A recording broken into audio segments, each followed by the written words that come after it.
علیکم ورحمۃ اللہ وبرکاتہ۔ قال النبی صلی اللہ علیہ وسلم انا خاتم النبیین لا نبی بعدی او کما قال علیہ الصلاۃ والسلام۔ النصیحہ قرآن و سنت اکیڈمی کی طرف سے آن لائن ختم نبوت کورس کی 17ویں نشست ہے۔ محترم سامعین، گزشتہ اسباق اور درس میں ہم نے 3 جھوٹے مدعی نبوت اسود عنسی، مسیلمہ کذاب اور طلحہ اسدی کے کچھ احوال ذکر کیے اور ان کے انجام کا بھی ذکر کیا، تاکہ ہمارے سامنے اس بات کا نمونہ آ جائے کہ حضور خاتم النبیین صلی اللہ علیہ وسلم اور حضرات صحابہ کرام رضوان اللہ علیہ مجمعین کا نبوت کے جھوٹے داعیوں کے ساتھ کیا رد عمل تھا۔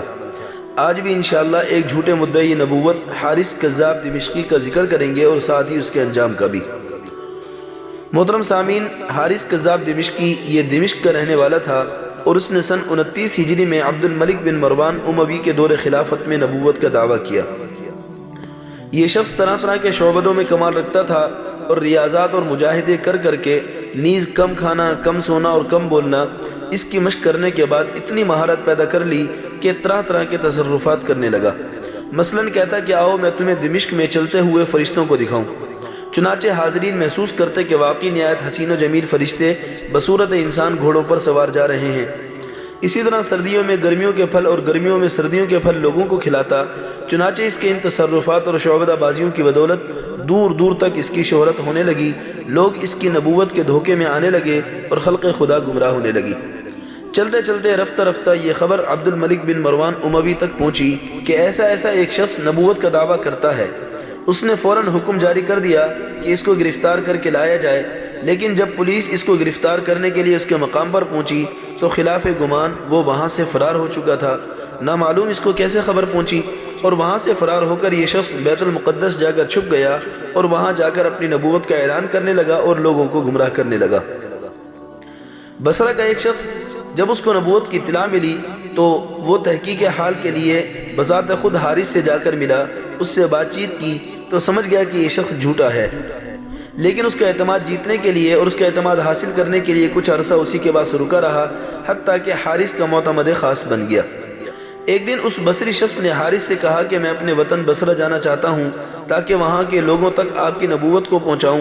چنانچہ وہاں سے نکل کر یہ بصری شخص سیدھا عبد الملک بن مروان کے پاس پہنچا اور حارث کے بارے میں جا کر اطلاع دی اور عبد الملک کو آگاہ کیا اور یہ بھی بتایا کہ وہ تمام لوگوں کو گمراہ کر رہا ہے، اگر آپ کچھ آدمی میرے ساتھ کر دیں تو میں اس کو گرفتار کر کے پیش کروا سکتا ہوں۔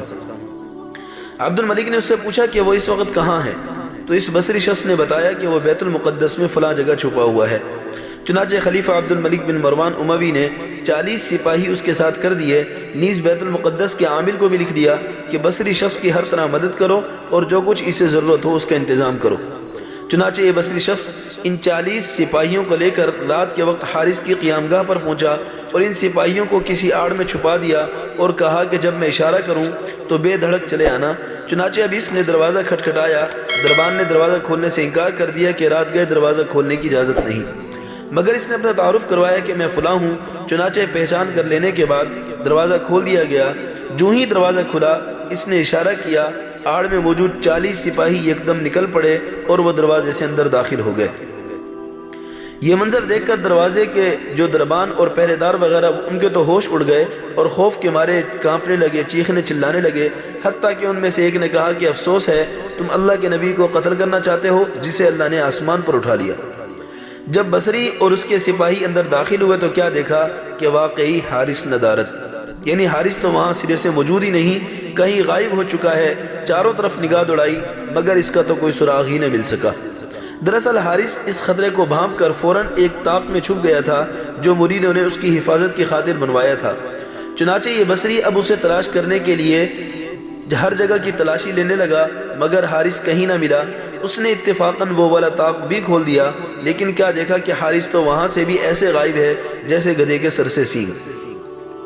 چنانچہ اس بصری نے ہمت نہ ہاری اور طاق کے اندر دیواروں پر ہاتھ لگا کر ٹٹولنا شروع کیا۔ ہاتھ پھیرنے لگا، اچانک اس کے ہاتھ حارث کے کپڑوں سے جا ٹکرایا۔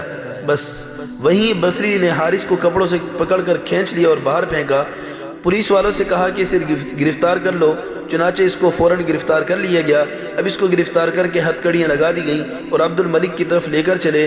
یہ سب کے سب اس وقت حیران رہ گئے جب دیکھا کہ اس کی ہتھ کڑیاں خود بخود ہی خلاف گمان ٹوٹ کر زمین پر جا پڑی اور یہ آزاد ہو گیا۔ فوراً سے پہلے اس کو دوبارہ جگڑ لیا گیا اور ہتھ کڑیاں چڑھا دی گئیں۔ ابھی یہ اپنی منزل پہ دمشق تک پہنچے نہ تھے کہ ہتھ کڑیاں دوسری بار ٹوٹیں اور زمین پر جا پڑی اور یہ شخص پھر سے آزاد ہو گیا۔ پولیس والے تو یہ ماجرا دیکھ کر حیرانگی اور تعجب سے اس کو تکنے لگے اور حیران ہو گئے، مگر بصری نے ذرا بھی التفات اور توجہ نہ کی، چونکہ وہ تو اس کی شعبدہ بازیوں سے بخوبی واقف تھا۔ چنانچہ بالآخر یہ لوگ دمشق پہنچے اور حارث کو خلیفہ کے سامنے پیش کر دیا۔ اچھا، خلیفہ عبد الملک بن مروان نے پوچھا کہ واقعی تم نے نبوت کا دعویٰ کیا ہے؟ حارث نے جواب دیا، ہاں، لیکن میں اپنی طرف سے کچھ نہیں کہتا بلکہ اللہ تعالیٰ کی وحی کے مطابق کہتا ہوں۔ عبد الملک نے مزید کوئی بات کرنے سے قبل ہی ایک قوی اور بھاری جسم والے پہرے دار کو حکم دیا کہ اس کو نیزہ مار کر ہلاک کر دو۔ چنانچہ وہ آگے بڑھا، پوری طاقت سے اس نے نیزے کا وار کر دیا، لیکن سب کے سب آنکھیں اس وقت پھٹی کے پھٹی رہ گئیں جب دیکھا کہ نیزے کا اثر تو اس پر بالکل نہیں ہوا۔ چنانچہ حارث نے اونچی آواز میں کہنا شروع کر دیا کہ دراصل انبیاء پر ہتھیار اثر نہیں کیا کرتے، مگر خلیفہ نے اس کی بات پر ذرا بھی التفات نہ کیا اور نہ ہی اس کی بات کا کوئی اثر لیا، اور پہرے دار سے کہا کہ شاید تم نے بسم اللہ پڑھے بغیر نیزہ مارا تھا، اب ایسا کرو کہ بسم اللہ پڑھ کر وار کرو۔ چنانچہ اس نے ایسا ہی کیا اور زوردار وار کیا، اور یہ بدبخت ملعون جھوٹا مدعی نبوت زخم کھا کر نیچے گرا اور ہمیشہ ہمیشہ کے لیے خاموش ہو گیا۔ شیخ ابن تیمیہ رحمۃ اللہ علیہ نے لکھا ہے کہ حارث کی ہتھ کڑیاں کھولنے والا، یعنی راستے میں اس کی جو ہتھ کڑیاں کھل رہی تھیں تو اس کی ہتھ کڑیاں کھولنے والا در حقیقت اس کا کوئی شیطان دوست تھا جو اس کی مدد کر رہا تھا۔ اسی طرح اس نے جو گھوڑے پر سوار دکھائے تھے وہ بھی در حقیقت کوئی فرشتے نہیں بلکہ جنات تھے۔ محترم سامعین، یہ ہم نے آپ کے سامنے مختصر تذکرہ کیا کہ حارث کذاب دمشقی کا کیا انجام ہوا۔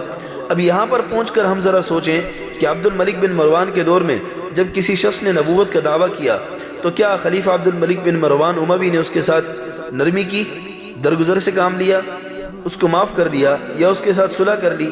نہیں، بالکل نہیں، بلکہ جو ہی خبر پہنچی تو پہلا کام اس نے یہ کیا کہ اس کو فوراً گرفتار کر کے لایا جائے، اور گرفتار کر لینے کے بعد بجائے اس سے کوئی بات چیت کرنے یا دلیل مانگنے کے مزید کوئی بات نہیں کی، بلکہ فوراً پہرے دار کو حکم دیا کہ اس کو نیزہ مارو اور قتل کر دو۔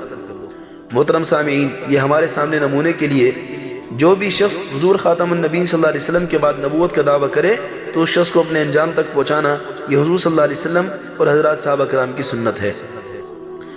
انشاءاللہ آئندہ نشست میں دو جھوٹے مدعیان نبوت مغیرہ بن سعید العجلی اور بیان بن سمعان کے بارے میں ذکر کیا جائے گا اور ان کے انجام کا بھی۔ دعا ہے اللہ رب العزت ہمیں عقیدہ ختم نبوت کو سمجھنے اور اس کو پھیلانے کی توفیق عطا فرمائے۔ السلام علیکم ورحمۃ اللہ وبرکاتہ۔